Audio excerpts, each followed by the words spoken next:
Hey,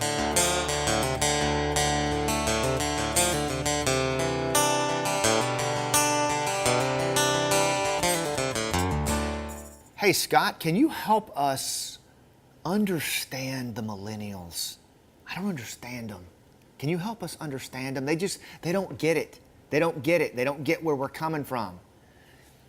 If I had a dime for every time a senior leader wanting me to do corporate training and trust building and human connection training has asked me that question, I would be the richest dude in the state of Florida.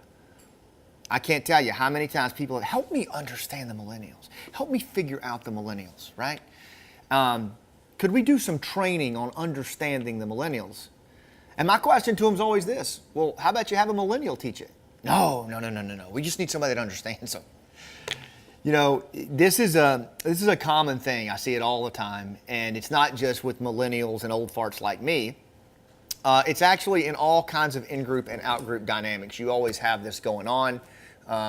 You have these in-group, these out-groups, and you have these disparate trust gaps, understanding gaps that occur. The millennial one is a common one that I see. But, you know, as I travel around the country doing speaking and training on relationships, human connections, all the skills that we use as Green Berets, what I'm seeing is there's a real disparity between senior leaders and the folks in the trenches that are doing the heavy lifting. Big trust gaps, whether that's in commercial banking, whether that's in mortgages, whether that's in steel companies, you name it. As trust erodes around the country, and it is eroding at an epic rate below the surface, no one's looking at it, it is certainly happening inside our businesses, right? Here's the tip that I would give you, and that's the name of today's topic. Meet them where they are, not where you want them to be. Right? How simple is that? But I will tell you, that is a timeless, age-old adage from U.S. Army Special Forces, the Green Berets, that you will not see in just about any other elite force. You won't see SEALs meeting them where they are, or Rangers meeting them where they are, Wes. Wes is off camera here. We were just laughing about that. They're great guys. They have a mission to do.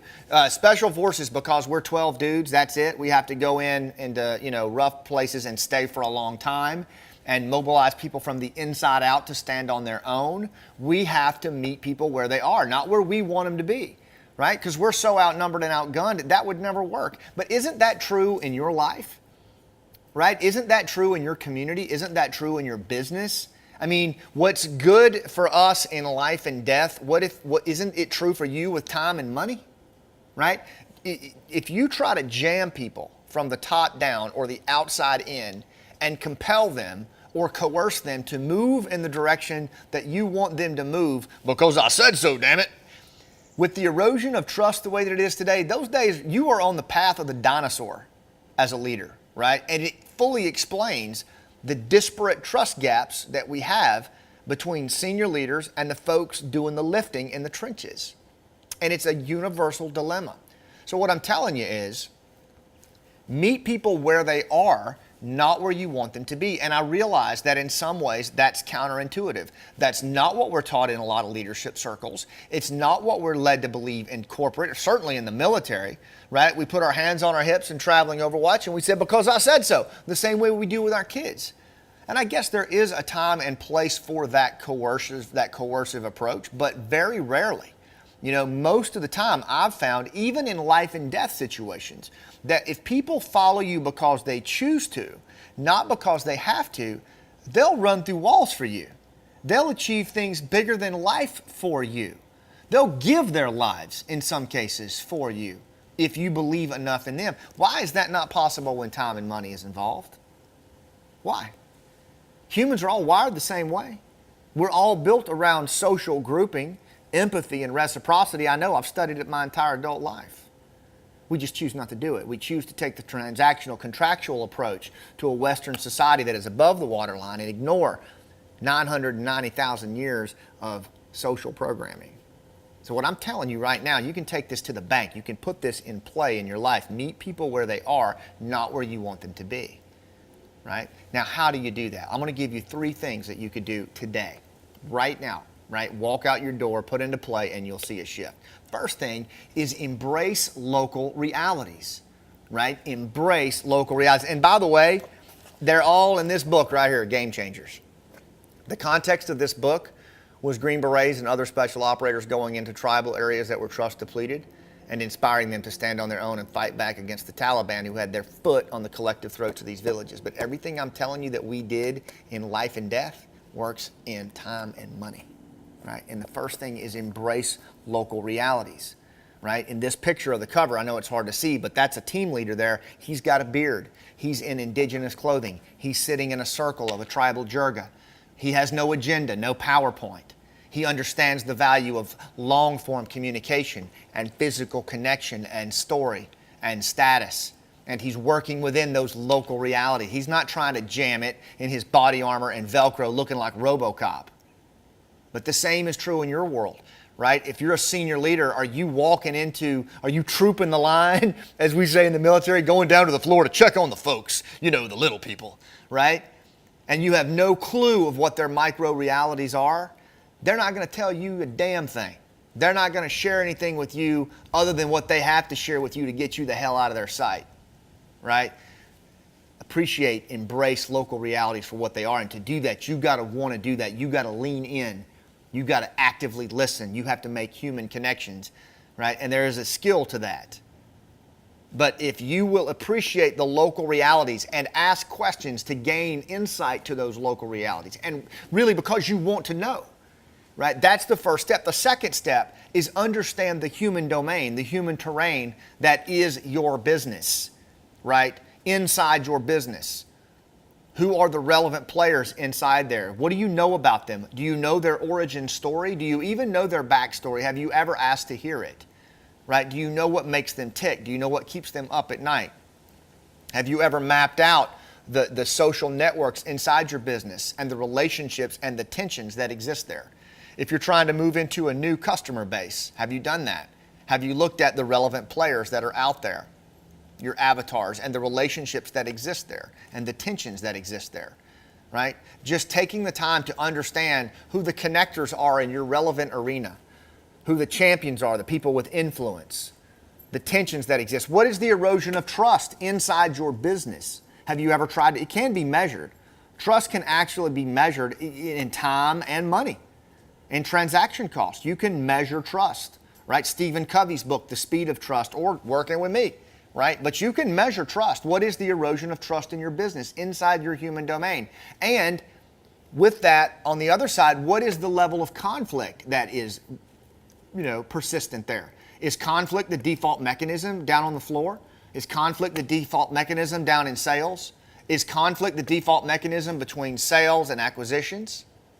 How about the new company you just took on, right? Where is trust eroding, conflict high? Understand the human domain, appreciate the human domain. Understand the local realities that are there. That's your first two steps. And the final one is, who are your resilient leaders? It says it right here, man. I got paragraph after paragraph of how we learned the hard way in these villages. The resilient leader is not always the first white-beard dude that walks up to you and says, "Hi, I'm in charge." A lot of times that's the guy you got to watch, right? A lot of times that's the guy who's taking the microphone who's actually an amateur, okay? And this is true in any organization, any social dynamic. This happens. The true resilient leaders, the leaders without titles, the leaders who people look up to and follow, they're usually the guy or gal who are not the first to walk up to you. They're kind of off to the side doing their thing, right? Taking it all in. They're the ones that don't need to step up and get in the sunlight because they're already leading. They know where they stand. Are you trying to find them? Are you trying to seek them out? Do you honor them? Right? Because if you do, if you establish relationships with the resilient leaders, the leaders who lead when nobody's looking, that's when your company, your organization can exponentially extend its value and its stability and its resilience to weather storms. Those are the people you want in your patrol, in your tribe, in your board meetings. You want to seek them out because they are influencers, right? But they're not going to come up and tell you that. You've got to earnestly do that. And by embracing local realities, working the human domain, you'll start to find your resilient leaders. And again, they're the leaders without titles a lot of times, right? If you blink, you'll miss them. If you're thin slicing, you'll miss them. If you're walking around with your hands on your hips, checking on the troops, you're not going to see a damn thing. So those are the 3 steps I will tell you. Now, if you do that, here's what's going to happen. You're going to start to see human connections occur. You're going to start to see some level of trust build. And it's incremental, but the speed of trust is actually faster than you think. And it's all built around relationships. Relationships are your greatest off-book asset. Are you measuring the relationships? Meet them where they are, not where they want to be. And if you do that, as those relationships start to grow, here's where you will know things are starting to shift. You'll start to see reciprocity. You'll start to see people in your sphere want to do things for the company, want to tell the company story, right? Want to stay a little later, want to do that extra work, want to work a little harder, right? Even because of pride in the mission, because of shared struggle and shared experience. And pretty soon, that reciprocity turns to loyalty. This isn't theory, guys. I've seen this over and over and over in the most dangerous places on earth where life and death was at stake. But I'm telling you right now, with time and money, it works just as well. You do that by getting surrounded on purpose. Immerse yourself in the problem.